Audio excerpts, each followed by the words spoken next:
국민의힘이 거짓 해명 논란이 빚어진 김명수 대법원장의 사퇴를 촉구하는 1인 시위를 이어가고 있습니다. 민주당은 공식 반응을 자제하며 논란 진화에 주력하고 있는데요. 취재기자 연결해서 자세한 내용 들어보겠습니다. 한현희 기자. 네, 국회입니다. 예, 자 국민의힘 오늘도 김명수 대법원장 사퇴 압박에 나섰군요. 네, 그렇습니다. 탄핵에서 자진 사퇴로 입장을 선회한 국민의힘이 릴레이 1인 시위를 시작했습니다. 주호영 원내대표가 아침 일찍 대법원 앞을 찾았는데요.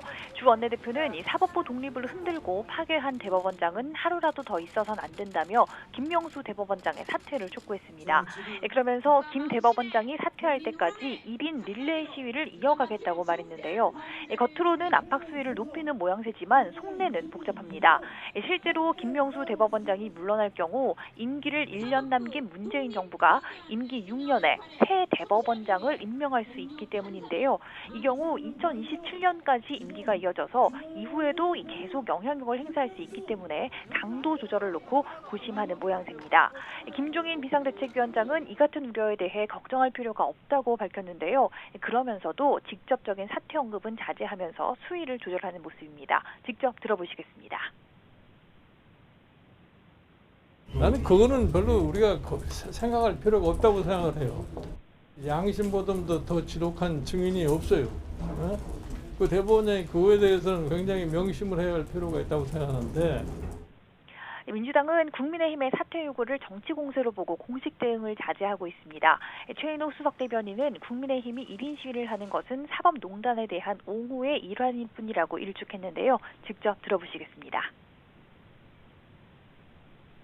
지금 국민의힘의 1인 시위 이런 것들은 사법농단에 대한 옹호의 일환일 뿐이다는 생각을 갖고 있습니다.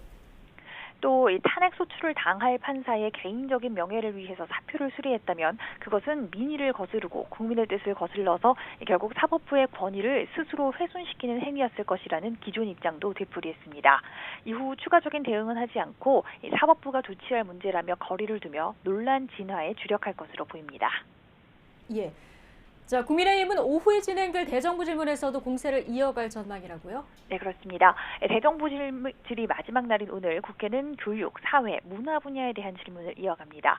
박범계 법무부 장관이 출석하는 만큼 국민의힘은 임성근 부장판사 탄핵과 이와 연계된 김명수 대법원장의 거짓 해명 논란 질의로 공세 수위를 높인다는 계획입니다. 이와 더불어 이 정인이 사건과 이용구 법무부 차관 택시기사 폭행 사건 등에서 경찰의 부실 수사 문제도 지적할 예정입니다. 또 유은혜 부총리 겸 교육부 장관을 상대로는 조국 전 법무부 장관의 딸인 조민 씨 부정입학 후속 조치와 관련한 부분을 지적한다는 계획입니다. 부산대 의학전문대학원 입학과 관련해 부산대가 자체 조사를 하지 않고 교육부에서도 적절한 조치가 없었다는 건데요. 이 같은 지적과 더불어서 조 씨의 퇴학 처리도 촉구한다는 계획입니다. 민주당은 코로나 대응 관련 질의에 집중합니다. 백신 관련 가짜뉴스 대응 방안이나 코로나로 인한 비대면 교육 방안 등에 대한 질의를 계획하고 있는데요. 또 정인이 사건과 관련해서 아동학대 대응을 위한 제도 개선도 촉구할 예정입니다. 지금까지 국회에서 YTN 한현입니다.